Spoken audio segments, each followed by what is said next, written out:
नमस्कार दोस्तों, मैं दीपक राणा आप सभी का हार्दिक स्वागत करता हूं आपके अपने YouTube चैनल अपग्रेड एकेडमी पर। जैसे कि प्यारे दोस्तों, आप सभी को पता होगा भी हिंदी व्याकरण में हम पढ़ रहे थे भी सम श्रुति भिन्न अर्थक शब्द।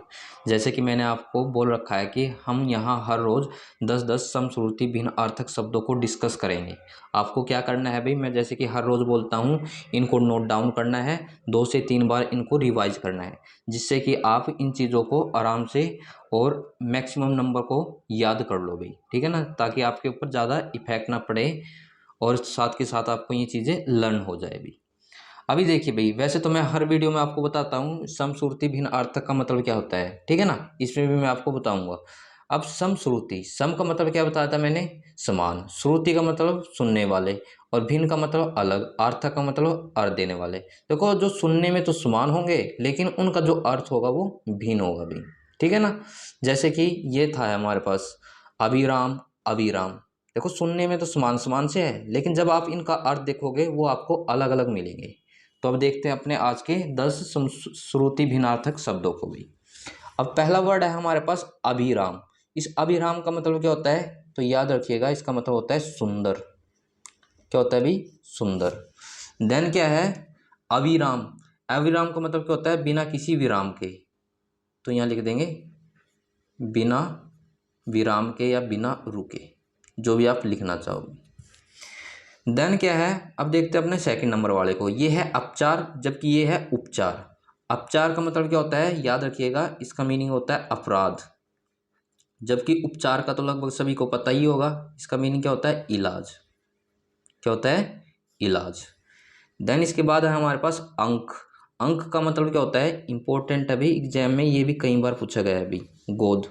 लेकिन मैं अंग पूछूं भाई, ठीक है ना, अंग का तो लगभग सभी को ही पता होगा, शरीर का कोई भाग भी क्या कहलाता है, अंग कहलाता है। तो मैं इसको लिख सकता हूँ शरीर का भाग। देन इसके बाद है हमारे पास आकर। आकर का मतलब होगा भाई खान।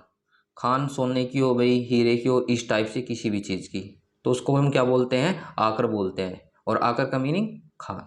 देन ये क्या है, आकार। आकार का मीनिंग क्या होता है, इसका पता ही होगा सभी को, आकृति भी किसी चीज़ की, शेप, साइज। ठीक है ना। देन है भाई हमारे पास इसमें आमरण।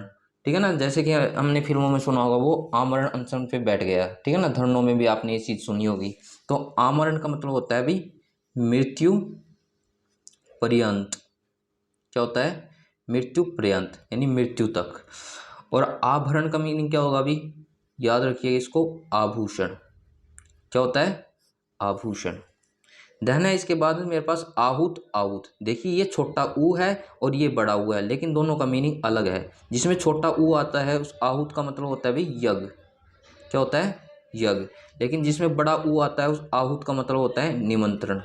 तो इस तरीके से आपको चीज़ों को समझना है। देखिए भी कितना इम्पैक्ट पड़ता है छोटी मात्रा से और बड़ी मात्रा से। आप समझ रहे होंगे कि भी हम हिंदी में कई बार छोटी लगा देते हैं, कई बार बड़ी। तो ये बात याद रखिएगा कि छोटी बड़ी लगाने से उसका अर्थ भी चेंज हो सकता है अभी। देन इसके बाद है हमारे पास इत। तो इत का मीनिंग होगा भाई इस तरफ। इत का मीनिंग क्या रहेगा आपका, इस तरफ। लेकिन इति की मैं बात करूं तो इसका मीनिंग होगा आपका समाप्ति। क्या रहेगा, समाप्ति। देन है मेरे पास इतर। इतर का मीनिंग क्या होगा भाई, तो याद रखिए इसको, अन्य या फिर दूसरा। क्या बताया मैंने, इतर का अन्य या दूसरा। लेकिन इतर, इतर भी आपने सुना होगा भी, इतर का अर्थ होता है भी सेंट। ये तो इंग्लिश वर्ड है, लेकिन हिंदी में क्या बोलेंगे, सुगंधित पदार्थ भी। जिस पदार्थ से हमें सुगंध, मतलब सूंघ सके भाई, मतलब अच्छी स्मेल हो भी।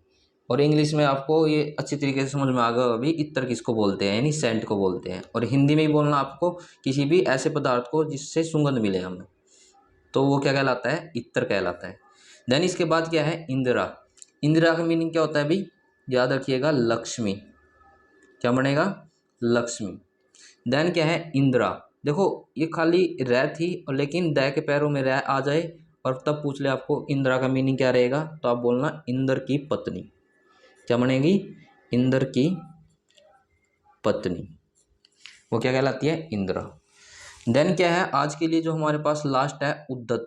उद्दत का मतलब क्या रहेगा आपका, उदंड भाई, क्या रहेगा उदंड। लेकिन उद्यत का मीनिंग क्या रहेगा, ये धत्ता ये द्यत है भी, तो इसका मीनिंग होता है तैयार। उद्यत का मीनिंग क्या होगा, तैयार होगा। अभी देखिए मैं इन 10 के 10 को दोबारा से रिपीट करवाता हूँ, आपको क्या करना है मेरे पीछे पीछे बोलना है, जिससे कि आपको ये चीज़ें साथ के साथ ही याद हो जाए भी। अभी देखिए मैंने पहले नंबर पे आपको क्या लिखवाया था, पहले नंबर पे था मेरे पास अभिराम। अभिराम का मीनिंग क्या है, सुंदर। दूसरा क्या था एविराम। एविराम का मीनिंग क्या होता है, बिना रुके। देन क्या था मेरे पास अपचार। अपचार का मीनिंग अपराध, लेकिन उपचार, उपचार का मीनिंग क्या हो जाता है, इलाज। एक है अंक। अंक का मीनिंग गोद, लेकिन अंग, अंग का मीनिंग क्या हो जाता है, शरीर का भाग।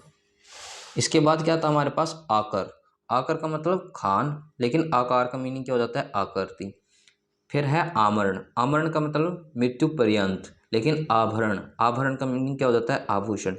फिर है आहूत, छोटी ऊ लगती है इसका मतलब यज्ञ, बड़ी ऊ लगती है इसका मतलब निमंत्रण। फिर है इत। इत का मतलब क्या होता है, इस तरफ। फिर है इति। इति का मतलब समाप्ति। देन है हमारे पास इसमें ईतर। ईतर का मतलब क्या होता है, अन्य या दूसरा। और इत्र का मतलब कोई भी सुगंधित पदार्थ जिनसे हमें स्मेल, मतलब स्मेल आए जिस भी चीज़ से। फिर क्या है इंदिरा। इंदिरा का मीनिंग होता है लक्ष्मी। फिर क्या है इंदिरा, यानी जिसके पैरों में रह आए, उसका मतलब होगा इंद्र की पत्नी। देन लास्ट क्या था उद्धत। उद्धत का मीनिंग होगा उद्दंड, लेकिन उद्यत का मीनिंग क्या होगा, जिसमें यह आती है भी, इसका मीनिंग रहेगा आपका तैयार। तो दोस्तों ये थे हमारे पास आज के 10 समश्रुति भिन्नार्थक शब्द।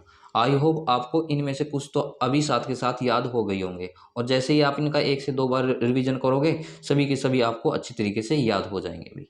तो दोस्तों इस वीडियो में इतना ही। कल मिलते हैं अपनी नेक्स्ट वीडियो में अपने नेक्स्ट समश्रुति भिन्नार्थक शब्दों के साथ। Thank you very much for watching my video.